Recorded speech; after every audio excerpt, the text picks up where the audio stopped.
Gaffer, first home game of the season tomorrow. What are your initial thoughts ahead of Accrington at home?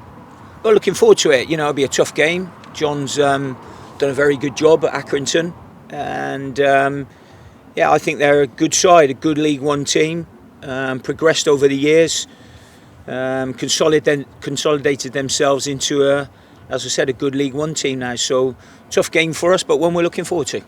What have you seen of Accrington in preparation for this fixture?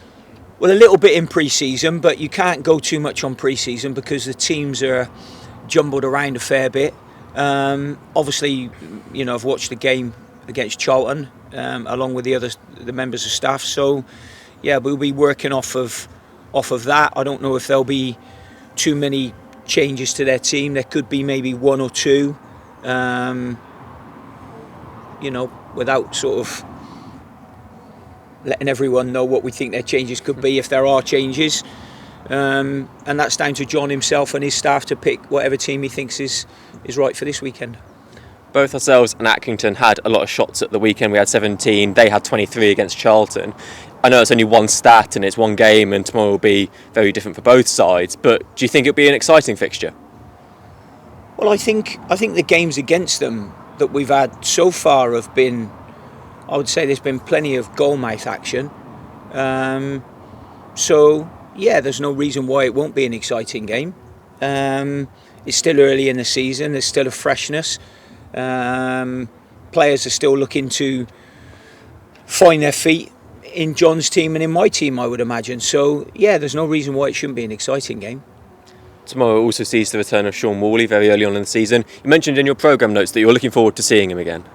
Well, I am. I mean, like I said, Sean was one of the first players that I inherited when I came in the door, and he played a big part for me, certainly in that first month before I caught COVID. So he was really important, and has been important ever since. At the end of the season, I just felt with Sean probably he might have needed a change, and I did mention that as you get older, sometimes it's better if you don't have to do as much travelling as he was doing, because it doesn't matter what anyone says, the travelling can have an effect on you when you get older.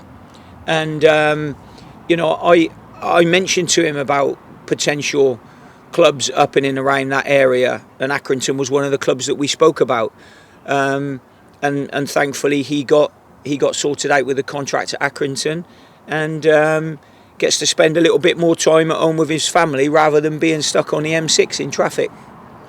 You told us after Morecambe at the weekend you have to see how Dan Udoh was doing with regards to training this week. What's the latest there? Well, the latest is good news really, because Dan's been training, so we're delighted with that, and thankfully he went along and saw a very good ankle specialist, and hopefully that's cleared up the issues for Dan. And Elliot Bennett and Aidan O'Brien, any updates there? Yeah, Aidan's still a slow one really. He had an injection early in the week, so that one really hasn't progressed as quick as what we would have liked. So he's probably no better but no worse than last weekend.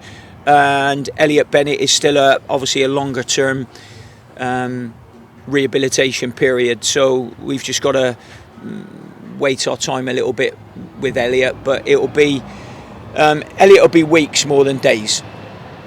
And everybody else in the squad, are they okay?